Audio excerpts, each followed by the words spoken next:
ওনার স্ত্রী, আপনাদের দোয়া চাইতে আসলাম।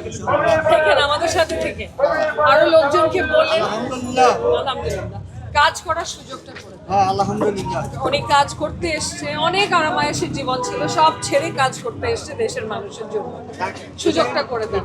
আলহামদুলিল্লাহ মঙ্গল হোক, এটাই আমরা কামনা। দোয়া করেন কিন্তু আমাদের আলহামদুলিল্লাহ জন্য। আলহামদুলিল্লাহ। আলহামদুলিল্লাহ। ভাই আপনারা একটু রাখেন, দোয়া করেন। তাও রাখেন, আরো 10 জনকে দিয়ে দেন। সবাই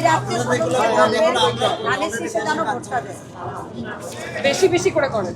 আলহামদুলিল্লাহ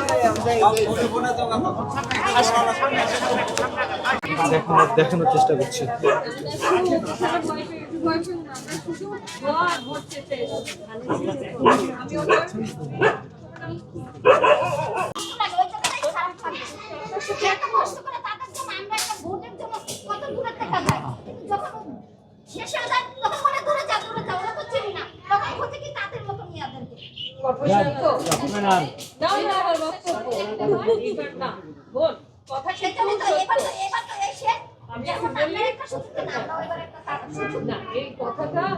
সত্যি কথা বলেছে, আপনার কথার সাথে কিন্তু আমি দ্বিমত পোষণ করছি না, কথা পুরো সত্যি। বাংলাদেশের জনগণকে পদে পদে প্রতারণা করা হয়। ভোট নেওয়ার সময় আসে, ভোট হয়ে নির্বাচিত হয়ে গেলে স্বীকার না করার কিছু নাই। এইসব বদলানোর জন্যই তো আসলাম। আপনার কেবলটাতে একদম হয়ে যাচ্ছে। আমি একজন আইনজীবী, উঠাবার না। সিনিয়র আইনজীবী, সুপ্রিম কোর্টে।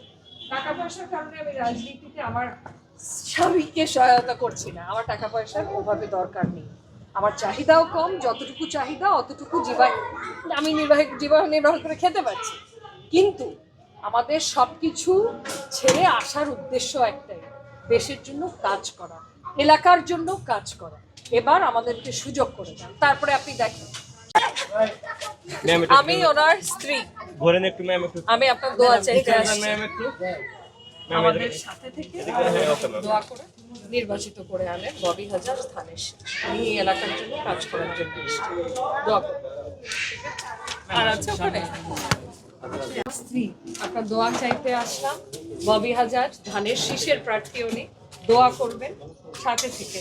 কি রান্না করছেন? ডাল না? দেখে তো খুব মজা মনে হচ্ছে। আর কি কি রান্না করছেন? রুটি বানাবেন?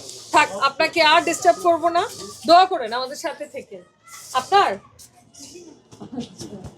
ঠিক আছে।